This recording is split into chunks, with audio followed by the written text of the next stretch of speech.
welcome to episode 34 of this See-Through podcast, a podcast that creates transparency on disabilities and the champions with them.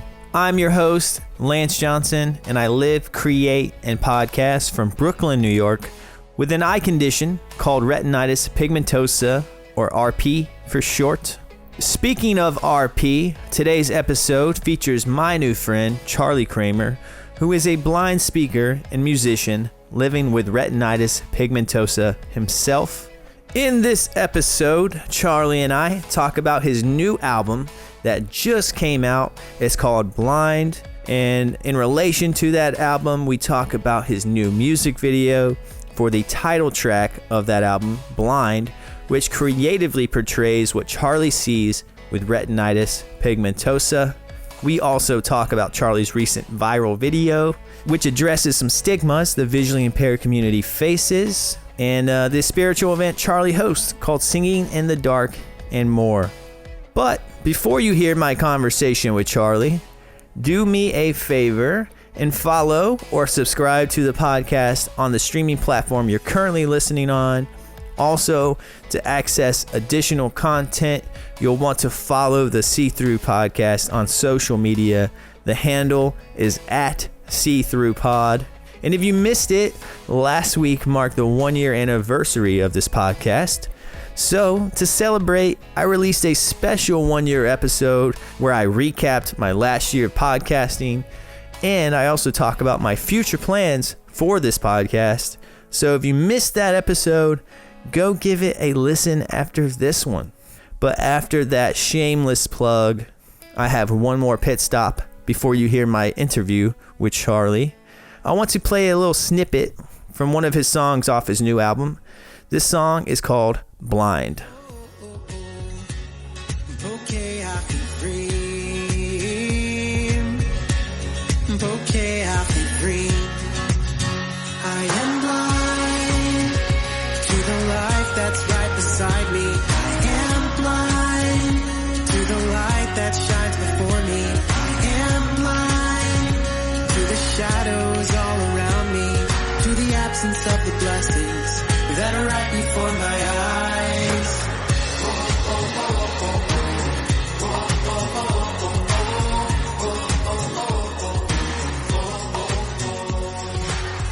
You want to know something that I just did? That was the first time I've done it. Just press record. You weren't recording. Yeah. Yeah. Okay. Let's do it again. I thought it said not recording, and I was like, I'm just gonna. Okay, here we go. Yeah. I was looking at it, and I was like, I remember clicking it, but good thing we just started. It's all good. Okay. Take two. Take two.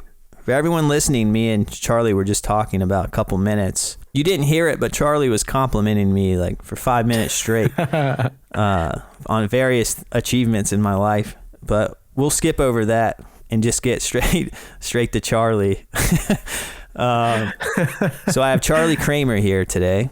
Hello. Hi. He's in LA. I am in LA, and I grew up here. I've been here my whole life. One of the few. Yeah, that's rare, man. It's like how it is with New Yorkers. If I meet someone who grew up in New York, it's like it's rare. Yeah, it's a rare thing. A lot of people I tell in LA that I'm like, yeah, I'm from LA. They're like, really? You know? So like, I still have a lot of friends and things like that grew up here with me. So it's not as common. But if I'm like, driving to my Uber and I'm talking to my Uber driver and I tell them that, they're always surprised, which is kind of funny. Yeah. That's neat. So as we were talking about, we have some commonalities. We have some differences. One thing that we have in common is both of our mothers have RP. And RP runs deep in your family. Yeah, generations and generations, for sure. So how deep in your family would it go back? I don't know. I just remember looking at a family chart when I was younger and my mom being like, and it's this person had RP and the star here meant that they had RP and then this one, it just like kept going up the rows. So I don't know. I don't have an exact number, but like maybe like 4 or 5 generations at least. Okay. But I'm not sure how much farther. Like I don't know the starting point, which would be pretty cool to find out actually, but I just don't know off the top of my head. Talking to you about this, but I don't have, there's no really family history for me. It just starts with my mom, apparently. It's so random. Yeah. I have it and my sister has it.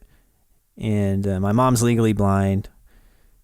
She was diagnosed in her 30s, so it's a later age. She was experiencing some symptoms before that, but since she didn't really have like a clue about, probably didn't even know what RP was, when she was diagnosed. Right. So she wasn't really looking to get diagnosed with it.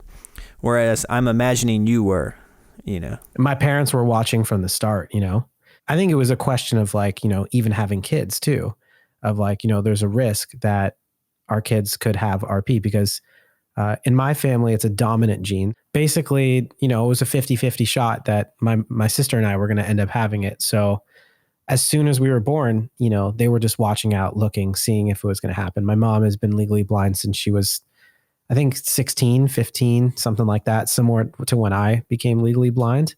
And my sister didn't become legally blind until her 20s, which is pretty amazing, actually. It's great. So she got to drive a car and I never did. But it's not completely true. I've driven a car before, but not legally on the road with a license. Yeah. So, rebel. Yeah, well, you got to live a little bit. Yeah. And also, I was training to drive a car before I knew that I wasn't going to be able to, because we were going off of what my sister had experienced. So I was just kind of thinking, okay, well, I'm going to get the Ford Windstar, 1996 gray Ford Windstar. Like that's going to be my car. Nice. And I'm going to drive it. It's going to be awesome. And my dad started teaching me to drive. And then all of a sudden, I found out through my own laziness of not getting my license, like later on, basically, my sister told me, you're not going to be able to drive. And I was like, whoa, how come mom and dad didn't tell me this? And it was basically because they were just waiting. They didn't feel like they needed to until I was really pushing to bring it up. But it was one of the craziest moments of my life. And like one of the first times I realized that my vision is very different than what other people's is, and even different than what people in my family have, which is crazy. Because in my family, it progresses quicker in men than it does in women, which is wild. Yeah, that is wild. Yeah, driving is like the big one for sure. I've had multiple guests with RP come on, and that's like the big one for them is like when it truly sinks in, it's like I'm not driving. Yeah. It's just like something that you expect. I think that's the hard part. Like you expect to be able to drive. And then, or you expect to be able to do it for a long period of time. Like you were able to, but I grew up with this expectation, like I'm just going to drive a car. It's going to be great. Be able to hang out with my friends, and take them places. And also like, there's also a certain part of it too. That's like, you have your own freedom, where I'm so lucky that I have Uber and Lyft now in LA. But when I was growing up, there was nothing like that. And the transportation system was non-existent. So if I wanted to get somewhere, I just had to rely on a friend or my dad. And that was hard, really tough. And even when you do have Uber and Lyft, it can be really challenging as well. Because, you want to be able to get where you want to go whenever you want to get there. Like, I'm just going to get in my car and I'm going to go now, instead of order the ride, wait for how much the ride is going to cost. Does that cost make it worth it for you to go that way? Or are you going to take public transportation? There's like so many different thought processes that go into it. And then you get the ride, but it's 15 minutes away, So it's, number one, I'm grateful for the fact that we have the technology to be able to drive in this way. But I also can't wait for self-driving cars. Like I'm going to be the first one to buy one if I can. Oh, I'm the same way. I always talk about it, and I always keep an eye on what's kind of going on. And what's going to be really interesting to me about the self-driving car is if we are like legally able to like operate them, with no one else around, I'm wondering about that too, especially in the beginning. I think they're going to come out and they're going to be self-driving, but you have to be able to drive it if it goes into crap mode, Yeah. So, like, oh, abort mission. And then all of a sudden you have to drive it. And like us blind folk are like, pull over, like turn on my hazards, like that's basically what I would learn how to do. Turn on my hazards, pull over, and then fix it and then keep going. Yeah. But yeah, I'm with you, man. I'm super excited about that. Yeah. And LA is such a driving city, That's all there is here. They're building up some infrastructure, but it's definitely a driving city. There's just no doubt about it. Yeah. But, as much as I would like to talk to you about self-driving cars, I want to talk to you about your music. You have a lot going on right now, a lot of new material. You have a new album.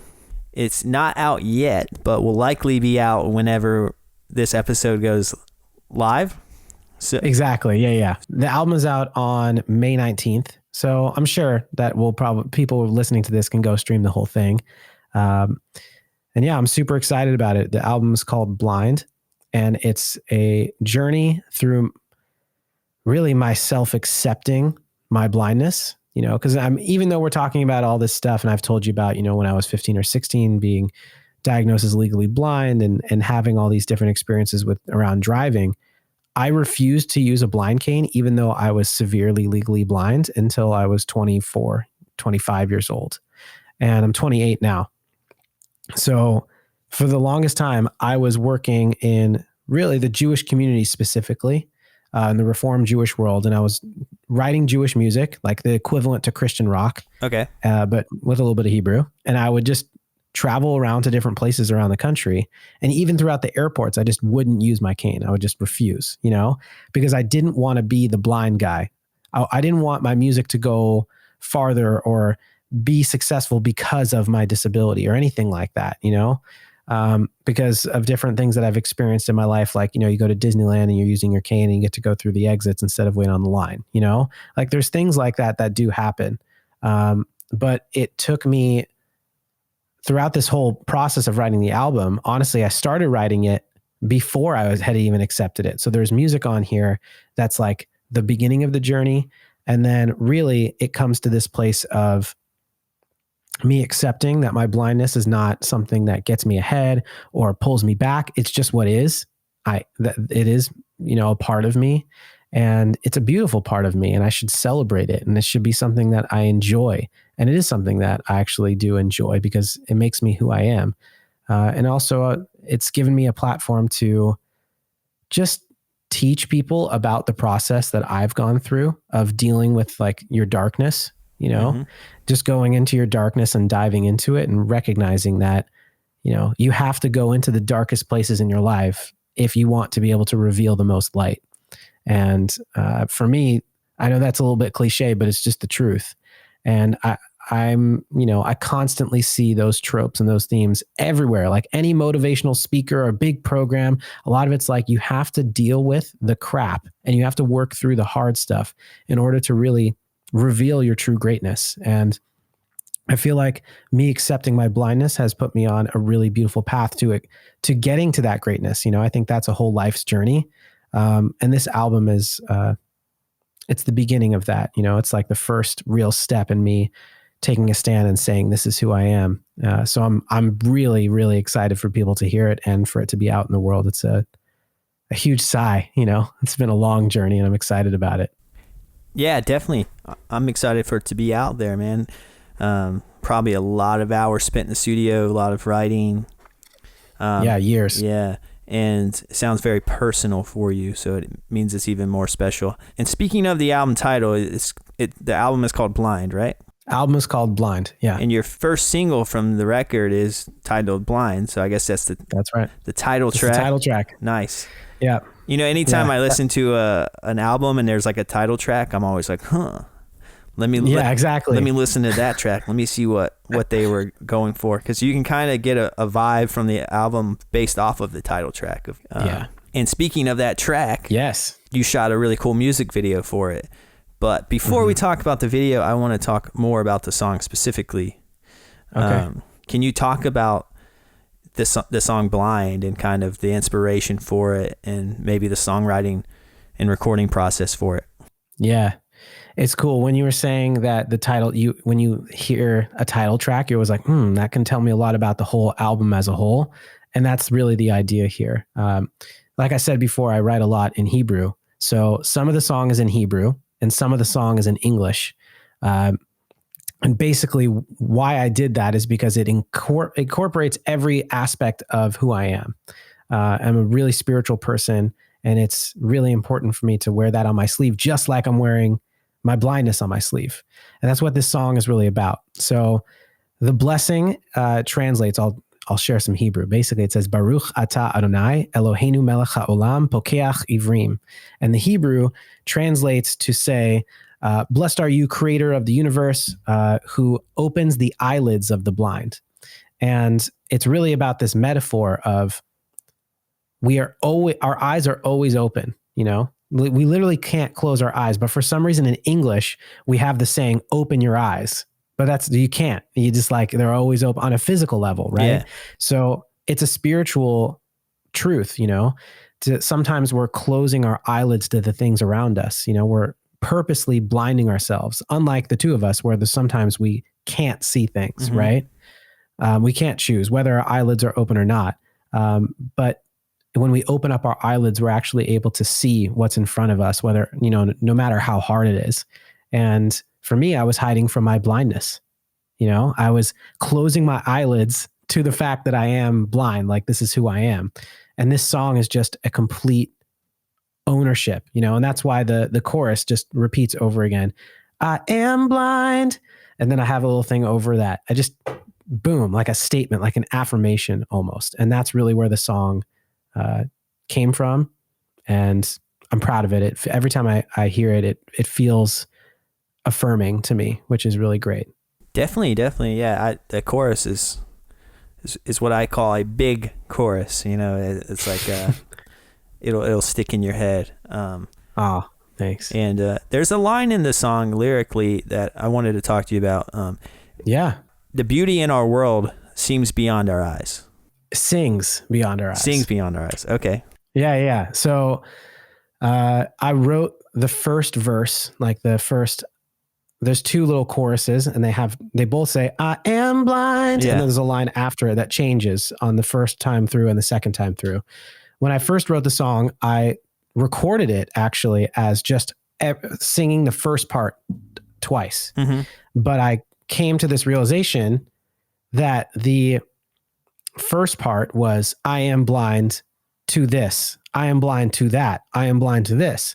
But there was nothing about like, I am blind and, right? Yeah. Like, I am blind and I can hear the world around me. I am blind and I can feel the strength inside me, right? Yeah. And the beauty of the world like sings, literally is like a song, right?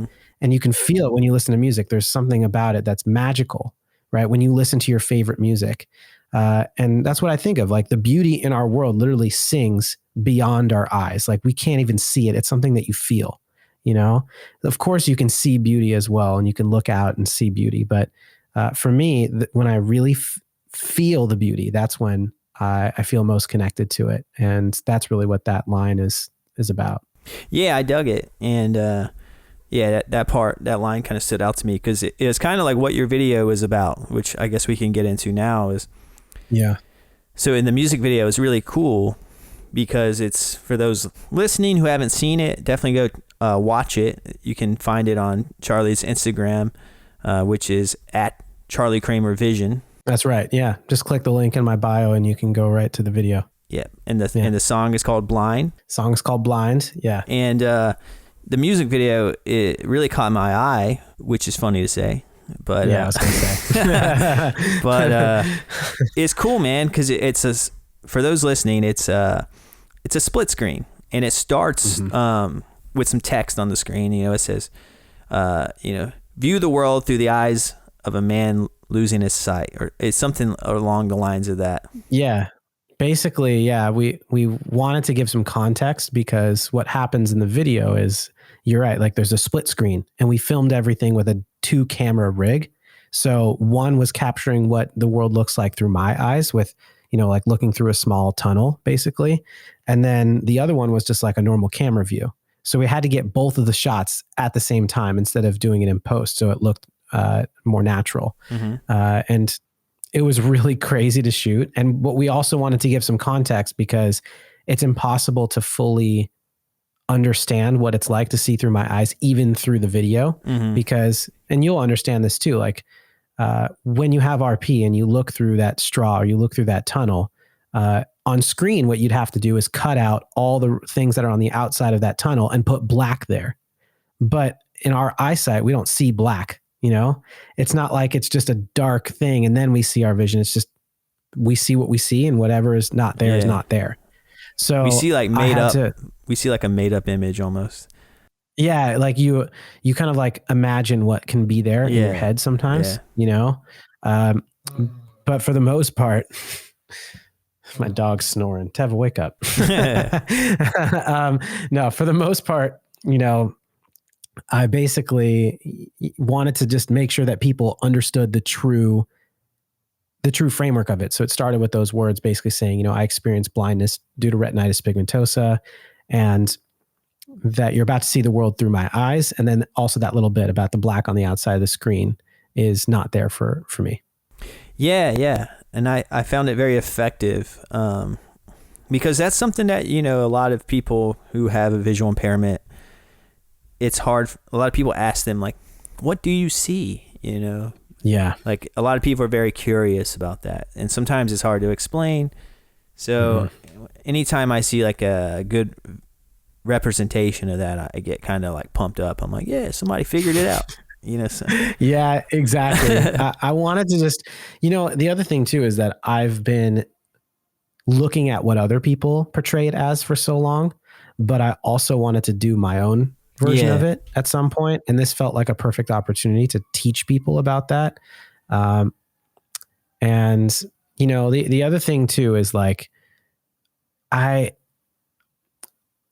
had to zoom in. You know, it was really tough because if you look on the right side of the screen, which is my vision, I had to literally choose to zoom in the picture in that circle, because if you just put what my pinhole was, it would have been like, why am I watching this? You know, like you wouldn't be able to see anything. Yeah. So that was another choice that I had to make. But it still gives you a perspective of just like, you know, how little someone with RP actually sees at different times. And it can be shocking and eye-opening in many different ways. So I just took it as a cool opportunity to show my story, but also to raise awareness as well, which is super important. And to teach people that blindness is not black and white. I think that's something that I experience a lot. People are like, why using a blind cane if you can still see? It's like, well, look at my music video. I promise you, you would use a blind cane too if you saw only the amount that I saw, right? It's just important for people to understand that and to have some empathy, you know? Yeah, definitely. And, you know, to describe your video some more, it's like, essentially it's like a day in your life. You wake up and, you know, it's split screen. On the left is a full field of vision. You know, you see everything in the image. And on the right side is a heavily vignetted image, essentially replicating what your tunnel vision would be due to RP. And then you go through your entire day. And the main thing, man, that I like about this video, for one, I think it's a very creative idea to kind of show the comparison of the two views. But what I like about it the most is you are having a great day. Yeah. You know, you are living a full day. You're having fun, talking, having lunch, playing with your dog, playing guitar, and you're smiling a lot, laughing, and yet, you know, you're seeing what you see. And I think a lot of people think that if they could only see what you could see, that they would be depressed all the time and they would be very sad and they wouldn't be able to do anything. And your video isn't asking for sympathy. You know, you're not like, here's what I see, feel bad for me, you know, yeah, no. like blue image with rain. Yeah, exactly. Yeah. Your video is just simply explaining what you see, not in like a, hey, here's what I see and this is how hard my life is. This is just, hey, here's what I see. And then also here's me crushing it, you know, and like having fun and enjoying life. So I really appreciated that. Yeah, I appreciate that you're saying that, because that definitely went into it, but it was also like an afterthought. It was just kind of like, I'm going to show people what a day in my life looks like, you know, and like things that I can do. Yeah. Rather than like, oh, I can't do this, let me show you on video, you know, because I don't think like that. Yeah. I don't live my life thinking that way. I think it can be challenging for people at times when you see someone with a disability, because you go, wow, if my life was like that, then that would be hard. Well, yes, in comparison to what your normal experience is right now, to transfer into someone else's life is always hard, regardless if they have a disability or not. True, right? Yeah. It's just easier to be in your body and your life, I think, most of the time than to be in someone else's. Even if that person that you're going to transfer into is like super wealthy, incredibly successful, and like you think of it as a level up, I promise you, as soon as you go into their body, life gets really hard because you're used to being you and not used to being them. So this was just an opportunity to show people that like, it's not about that, you know, it's just, I have a different experience, but that doesn't make my experience bad. I love my life. Sorry for the French. Yeah. I do. I love it. I love being me. I love my blindness. I love the way that I interact with the world. And, you know, I've had it my whole life, so I don't know anything different. It's not like I wake up every day and think, oh man, I'm blind again. You know, just like, that's just, you know, it's not what I think when I wake up. You probably forget, honestly. I do all the time. Actually, funny enough, I set up a projector in my house and I like put it really far away. So it's like on a very far wall. Because if you can imagine, I'm sure you would understand this. The farther you sit back in the movie better. Theater, the more you can sit in the screen. I sit in the back row, dude. If I'm me too. If I'm not in the back row, I might as well not even go to the movie, dude. 100%. Yeah. So people are like, all the way in the back? You want to sit in the back row? I'm like, yes, in the middle, in the back. That's where I want to be. So that's basically what I did in my living room, but with a smaller picture so I can still see it. And when I'm watching a movie or watching a TV show, sometimes I start like getting anxious watching people walk through crowds because I'm like, wait, how are they doing that? How are they doing that without a blind cane? You know? And like, it's just because I'm so used to it now. I've only been using a blind cane for like 3 years, you know, but we get used to our realities. And I'm so used to mine that having another one would freak me out, you know, because I'm so used to navigating the way that I do. It's all about perspective, I really think. Definitely. Another way you're kind of sharing that perspective I saw on your Instagram is you had a reel that you made recently that you could say it went viral. It had like 4.1 million views. I mean, maybe talk about that a little bit, because I thought that was another great, just in terms of educating people, kind of the way your music video is kind of helping people answer people's questions about what you see. This video kind of answered another question. Yeah, that was a shock to me, honestly. You know, it was my first reel that I ever made, you know, which is for those that don't know, it's a specific type of video that you make on Instagram. It's similar to TikTok, where it's like little tiny cuts put together and then you put music over it, or, you know, there's a bunch of different options, but it's 30 seconds, right? So the video was me walking down the street and with my blind cane, and then someone looking at me being like, after I took out my phone to look at my phone, right? Because you see a blind person walking down the street and then they pull out their phone and like look at it. And the person's like, what? Are they faking it? Like, what is happening right now? And I get those looks all the time. And then I kind of notice, right? Maybe I look around and I see that someone's looking at me. Like I move my head around and I'm like, oh, that person's staring at me. And anytime someone stares at me, it's real life. This is what I actually do. I just go, hey, how's it going? You know, I just break the ice. Just like, I'm normal. Hello, how are you? You know, because I want to teach people that you can still have some eyesight and use a cane and use your phone. And like, it's a spectrum, you know, it's not about, and that's true for so many different things in life. I think most things in life are not black and white. So the video started off and didn't go anywhere for about a week. There was like maybe a few thousand views or something like that. And then all of a sudden it just like skyrocketed and people started seeing it. And it was really cool to experience all of it. I will say that there was every type of comment that you could ever imagine. There was and I've never experienced this before. You know, I started out, I had like 1,000 followers and now I think I have like around 4,500. And it was pretty much because of that video, you know. Nice. I'm still putting out similar content, but like the video got me more followers, which also meant that more people were looking at me and watching me. And, you know, people have things to say. Sometimes people were like, wow, I'm so glad I found this video. It taught me so much. Or like, thank you so much for educating me. I didn't learn this in school, right? And those comments, I was like, yes, I'm doing the right thing. This is amazing. And then you get a comment like, you ready for this one? This was my favorite one. Yeah. Okay, this is my favorite one. It said, wow, what do you think a blind person would see a real blind person would see when they think when they saw this? And I was like, okay, for so many reasons, that's a ridiculous comment. First of all, if it was a fully blind person, they would not see the video. They would only, hear the description off their screen reader.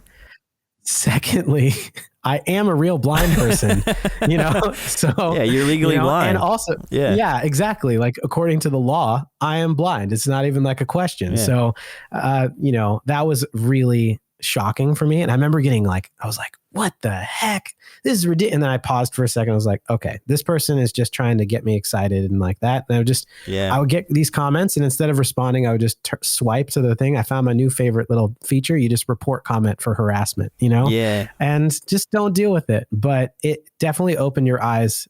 It opened my eyes and my vision to the fact that there's a lot of people out there that really want to learn about this stuff and are excited about it. And then there's also a whole nother population of people that may not want to learn it, but they need to learn it. And they're, restrictive, they're like push back, and when they hear it, they're like, this is crap, so it just kind of fired me up and gets me excited to make more videos like that.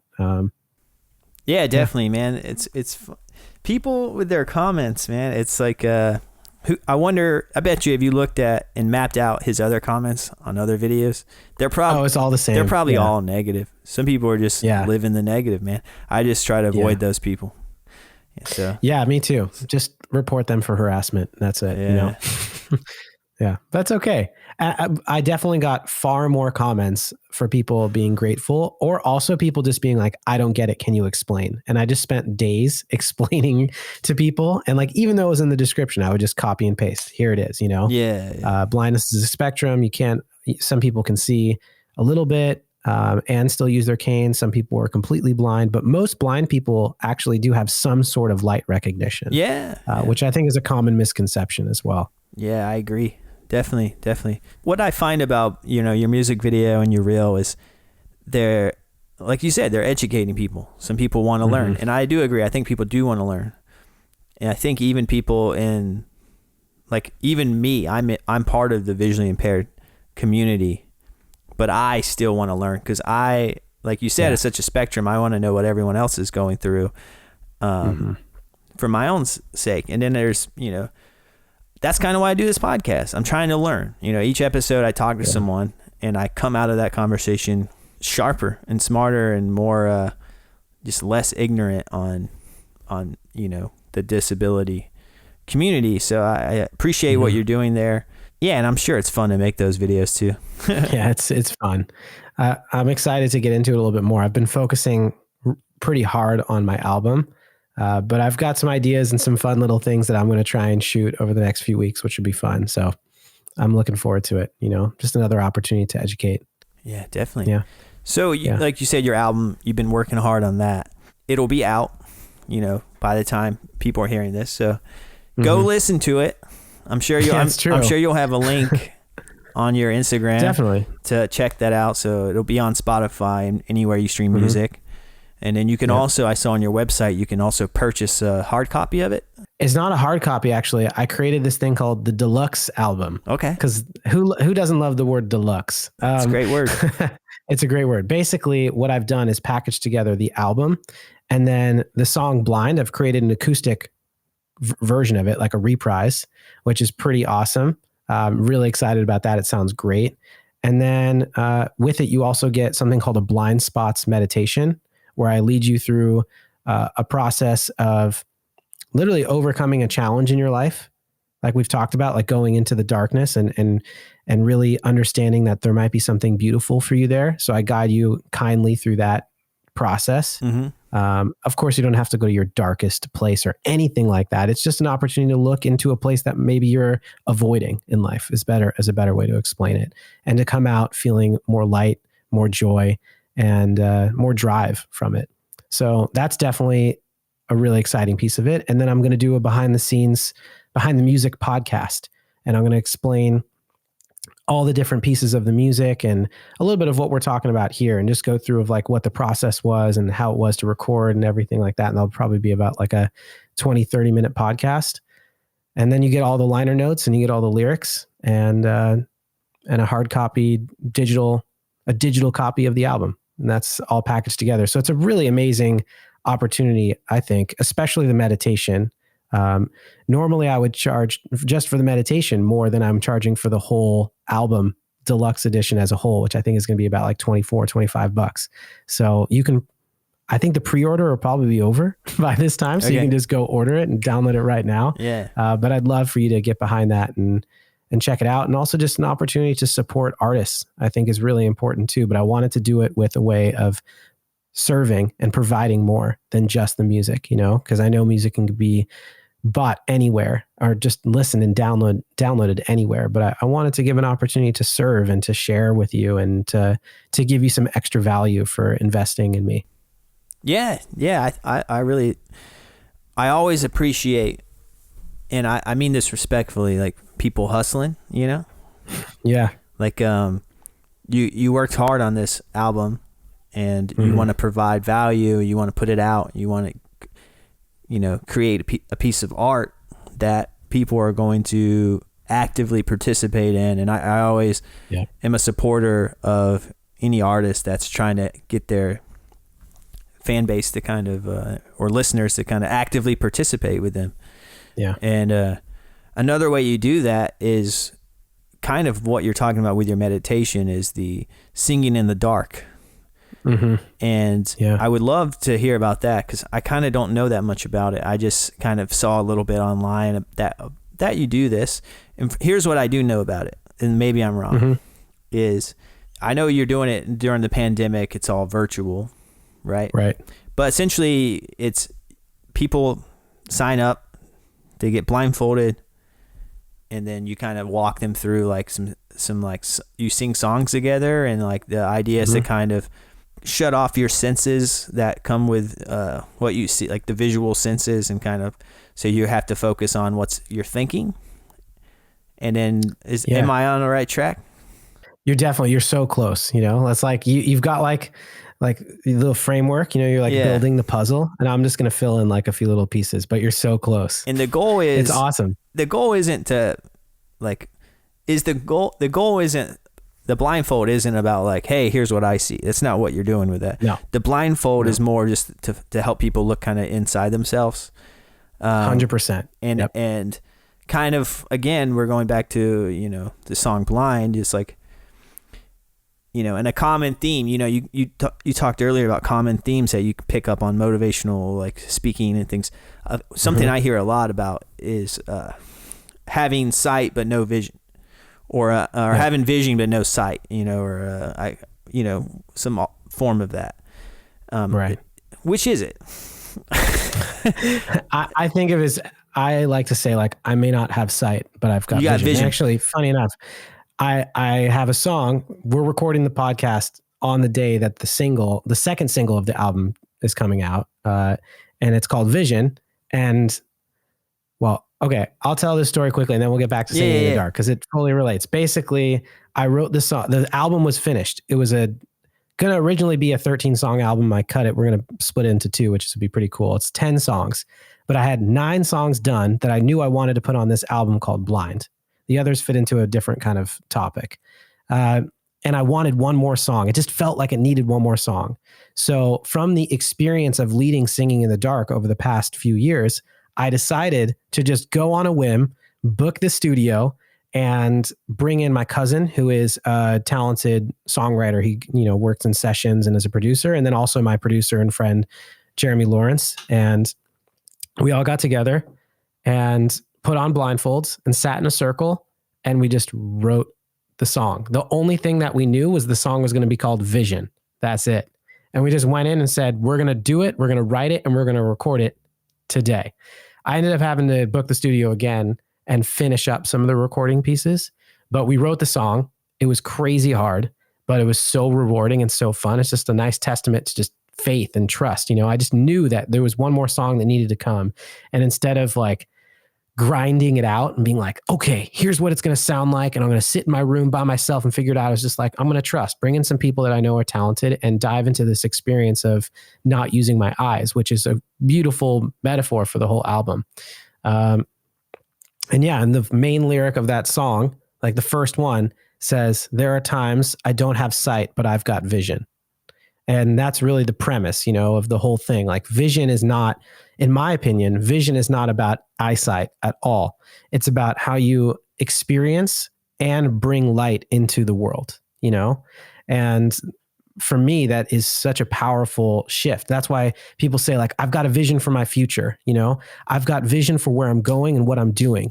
My vision is clear. People use it. They don't just say it as, I have 20/20 vision, right? It's used like that too, but there's two meanings. And I think the second one that we're talking about is more important, that it's a soul experience. It's a, emotional experience and a personal experience. And that's what I try and get at with Singing in the Dark, is exactly what you're saying. You put on your blindfold, not so you can necessarily experience what I see, even though I do have night blindness. I'm guessing you have that too with RP? Yes, I do. Wonderful. Okay. It's one of the hardest things to deal with. I had that pretty seriously even when I was younger. But yeah, basically not to show them what my life is like, but to have a chance to just turn off everything that comes in through your eyesight and access your vision instead. And that's really what it's about. So we use music because that's what I love. So I'm trained in, and I train other people in leading group singing. It's like powerful group singing. And we just go through the experience for about an hour and a half of diving into what really matters. And I'm also a certified mindfulness instructor. So I take people through meditation and helping them feel into the experience. But the cool thing is, when you're in person, you can't see who's next to you. You have no idea where you are. No one can see if you're singing the wrong note or anything like that. It's just freedom. And I think that's a really beautiful thing that I want people to feel in their lives more, and that's why I do Singing in the Dark. It's a real big passion project of mine. And I am so excited that the world is coming back around, and that sometime in the next year, I'm hoping that we can get back together and start doing it again. Yeah, definitely, man. I'm excited about the world opening up again too. And yeah, Singing in the Dark, I think I really dig what you're doing with that. I think it's a really cool idea.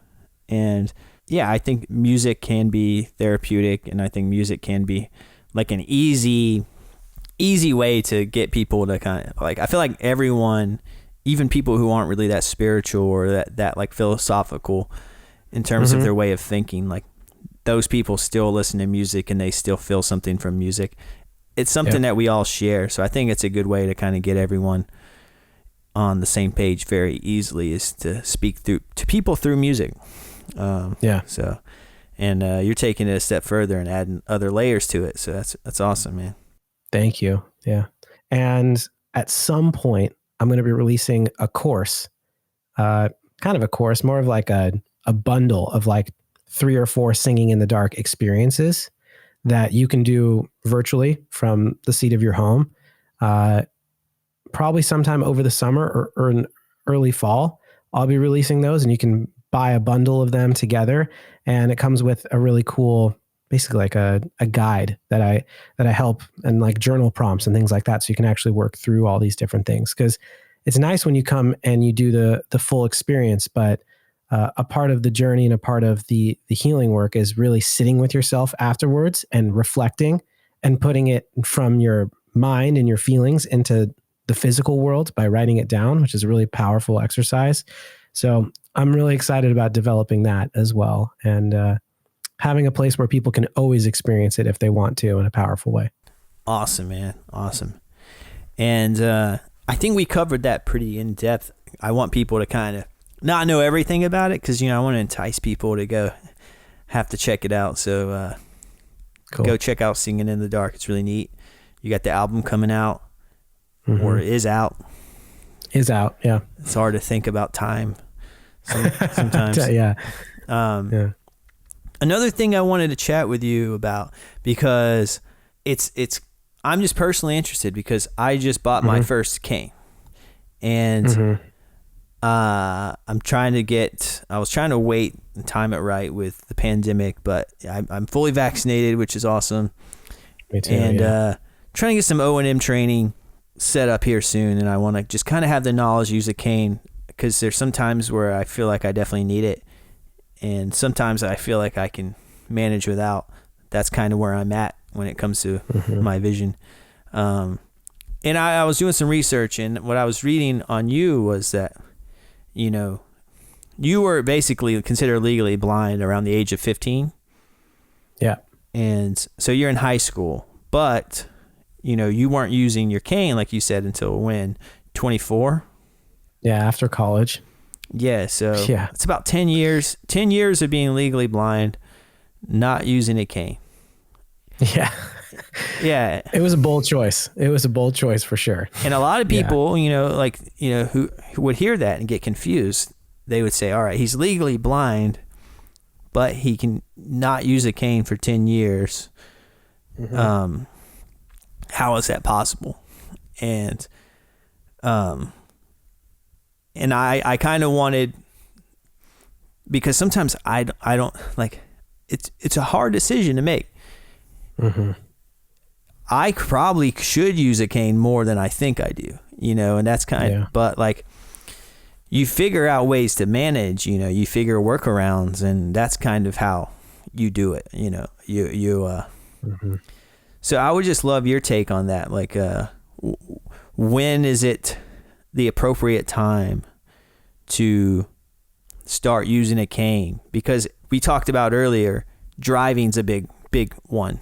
And I always say, like, kind of what I formed an experience on, or a perspective on, is driving is step one. You quit driving, and then, or you don't drive. And that's kind of your first big hit to your independence. And then step two, what it seems to be, is whenever you start to use a cane, because now you're self-identifying as someone who's blind, and everyone can see you. And that's the hardest part. Yeah. So, I'm in the middle right now. So I personally am just interested in your take on that. I think it's really important to recognize that I think it's more of an emotional decision than it is any other type of decision, because, you know, or like a physical decision. I mean, I walked around the world without my cane, and I just bumped into everything, and I bumped into people, and I would just act like it wasn't a big deal, or like almost get hit by cars. Like, you know, it was just like crazy. Right. But I did not want to be identified as blind. I didn't want to be the blind guy, you know? Basically I had a disability, but it was invisible. And for me at that time in my life, it was easier to keep it invisible. And once I chose to make it visible, everything just changed, you know, but in a good way for me, because I was ready to take on the responsibility of owning that. And I think for me, that's the more important aspect of it. It's less about, well, there's twofold. Yeah. Like at a certain point, like you just have to use your cane, you know, or like you really should be using your cane, but you never have to do anything. And you can always find ways around it, even if it's crazy. I have an uncle. He doesn't use his cane, and he's basically completely blind. Like in my family, it was taboo to use a blind cane. So it's also about how you were brought up, you know, and what kind of support you get. Like I've never seen anyone in my family use a blind cane until recently. Like my mom started using a cane. She'd always had one, but it was like a little ID cane. And she basically brought it around to like let people know that she was blind, but she never used it to like scan the floor or to make sure that she wasn't going to bump into things. It was just to let people know to get out of her way. And she didn't use an actual real blind cane until about the same time that I started using one, you know? So we're all on our own journey, and I would say, don't rush it. You know, just because you see me, if you're not fully ready, and you know, that's okay. I don't think there's anything wrong with that. And you can use it when you need it and when you don't, and you don't have to. Like I was playing golf with my dad yesterday, and I wasn't using my cane because when I play golf, I try not to. It's just like hard. You take out the club, you take out the cane. It's like a lot of movement. And I was with my dad, you know, which is stupid. Just use the club, man. Yeah, it's just a stupid decision though, right? And there was this bridge, right? And it wasn't a big drop, but I totally fell off the bridge because I thought I was walking straight and I was walking diagonally. And if I had my cane, the cane would have dropped off, and I'm about to fall off this bridge. and I would have kept going straight. But instead, I fell off the bridge, you know? So I think that and it was just a click in my mind, like, Charlie, keep using your blind cane. Like, what are you doing? You know, don't just assume you're going to be okay. You have to use it. So that's where I'm at personally. But I do think it's a personal journey. But I will say that you should get the OM training, in my opinion, just because it's amazing to know that you have the skill at any moment that you do need it. And what I do is I fold up my cane, as you can see other canes fold up, and then I put it on a carabiner and I clip it to the side of my pants. It looks like a little lightsaber. And so when I'm not using it, I just keep it there. You know, I'm not using it. I'm just keeping it there. And at any moment, bam, I'm using it. I like the idea of having a lightsaber. That's what I do. Yeah. And color your cane whatever color you want, you know? Yeah, dude. Maybe in the future we'll have lightsaber canes, you know. That would be dangerous for other people. Like, instead of like walking through and like hitting a pole, we just chop down the pole. Exactly. Yeah. Yeah. I've had moments, man. If you want, like, your bridge incidents, I've shared a story on a previous episode about, I was walking in a park here in New York over the summer, and I was walking to the bathroom, and, you know, it's a picnic time, you know, everyone has blankets out. And I walked into a group on a picnic, just walked into it. I've done that before. I fell too. on them, yeah. You know, like tripped and fell on them. And then that was super embarrassing. I've been walking at nighttime with a friend and talking to him, and I run straight into a pole, dude. Break my glasses, get even a black eye from it. You know, I am so hard on glasses. So like there's little moments like that where I'm like, I need a cane, you know, or I won't see a step down, and I'll like kind of almost like twist my ankle or something. So those are the things that kind of have led me to buy that first cane. Yeah. And then it's like the whole mental aspect of like, how do you use it? You know, so it's like, you know, so it becomes second nature. It's like a part of your arm, you know? Okay. I think you'll get used to it. Like there's choices too, which is nice. You know, you can get the roller ball at the bottom, which is my personal fave, because then you can roll it from side to side. Yeah. I really like that. Other people do the tapping, totally chill as well. Whatever, you know, you have choices in that way, and whatever feels most comfortable to you and most natural, you just get used to. And then, you know, you'll start dealing with, instead of bumping into a pole, your cane will hit the pole and then it'll jab you in the stomach. So you'll have bruises all over your stomach instead of your forehead, you know?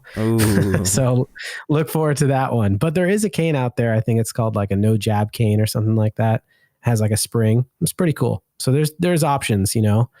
But I'm excited for you, you know, regardless. Like, the beginning of the journey is a cool thing. And I remember first trying to figure it all out and use it all the time. And I thought way more about what people were thinking about me than I did about how to use my cane personally. That was my personal journey. And I still do think about that sometimes, but it's definitely gotten easier and easier and easier over time. And yeah, just more confident in just knowing that this is who I am. It's okay. It's great to hear that from you, because, you know, we're roughly the same age. Yeah. Similar, vibe, I think, and similar interest in like the kind of things we do and how we spend our time. So it's cool to hear that from you. And, you know, I do find it really interesting what you talked about, your family not using canes, because my mom's legally blind and has been for, you know, decades, and she doesn't use a cane either. So it's, you know, maybe that's why I'm not using one, but you never know. And it's a choice. It's still a choice. Even if you're completely blind, like some people they're like, I won't use a cane. Like, I'll just have my friend walk me, you know, like that's okay. Yeah, There's nothing wrong with it. It's just when I got to that stage, I was like, I'm not hanging on to anyone. I'm like too independent for that. I'm doing this. I'd rather have a cane than hold someone's arm. You know? That's kind of how I felt too. You know, it's like, it almost felt to me like more empowering, because then I could do whatever I wanted. You know, I didn't have to wait around for someone to help me through something. So yeah. Yeah. Right on, man. I think that was, I'm excited for you. I appreciate it. And thanks for the advice. I'll think about that. I'm always here. You know, if you want to talk about it again and you're like, I don't know what the hell I'm doing, just call me. Well, you know, it's always nice to have people and friends in the blind community because, we are similar in age, and it is a spectrum, like we're saying, Mm-hmm. And what you see is probably completely different to what I see and experience, Yeah. So Yeah. We only know what we see, so it's hard to explain. So it's true. So I don't want to take up your whole day, even though I could easily. But I can't let you go without my typical, I have a specific formula with these episodes that I have to follow, or else we got to do it. The listeners will be completely lost and it cause chaos in the world. But I have to end the episode with, I let my guests give a shout out to a nonprofit or charity or just any organization that they want to highlight. And I wanted to give you a chance to do that. Amazing. I love it. I thought you were going to give me rapid fire or something. Okay. So funny enough, I saw you do this the other day and on your Instagram, on the See-Through Podcast Instagram, talk about the foundation fighting blindness. I know that you have the New York Vision Walk coming up. Yeah. We did ours on the West Coast a while ago. It was incredible. They're my favorite organization. They're my favorite nonprofit. They're doing incredible things to help find cures for retinal eye diseases. It's unbelievable, honestly. The fact that they're able to do gene replacements and cure people's eyesight is unreal. And the more that we invest into it, the more that we're going to have an opportunity to cure it. And whether or not it gets cured for us or for like our future children or anything like that, like it's really important. So my request and my shout out would be just go donate to Lance because it all goes to the same place, So just make sure you go to his Vision Walk page and just blow it up, That's my shout out. Just go there and blow it up. I donated a little bit a few days ago. Thank you, by the way. Thanks so much for that. Oh, dude, of course. We got to support each other. And, I only sent in what I could. So don't feel like you have to send in a big amount of money. Just do whatever you can. Even if it's $5, just donate something. Give back and help us if you can to raise funds so that we can do more research and find cures for these diseases. Yeah, thanks, man. Yeah, that Vision Walk is June 12th. And Nice. if you want to donate, like Charlie just mentioned, what a great shout out, by the way. He's hyping me up. So, hey, yo, gotta hype you up. I'll take it. But good. Yeah, you can just click the link in my bio on the podcast Instagram at See-Through Pod. There's a donate button. And you can learn more there. Cool. But Charlie, man, I don't want to take up any more of your time. I thought we had a great conversation. You're a super thoughtful and caring guy. And I just want to say I'm thankful for you and what you're doing. Oh, thank you. I'm thankful for what you're doing too. This is important. They're important conversations to have. And I'm just grateful to be a part of it. So thanks for having me on. Definitely, man. And I think what you said will resonate with a lot of people. So I hope so. And good luck on your album. I know it'll be out when this episode's launched, but thank you. Good luck on the release of that. And I'm super excited. Thank you. I hope you have a massive arena tour to follow. We'll see. Yeah. I'll give you some VIP passes when that happens. Sounds good to me, man. Okay, yeah, cool. But take care, man. You too.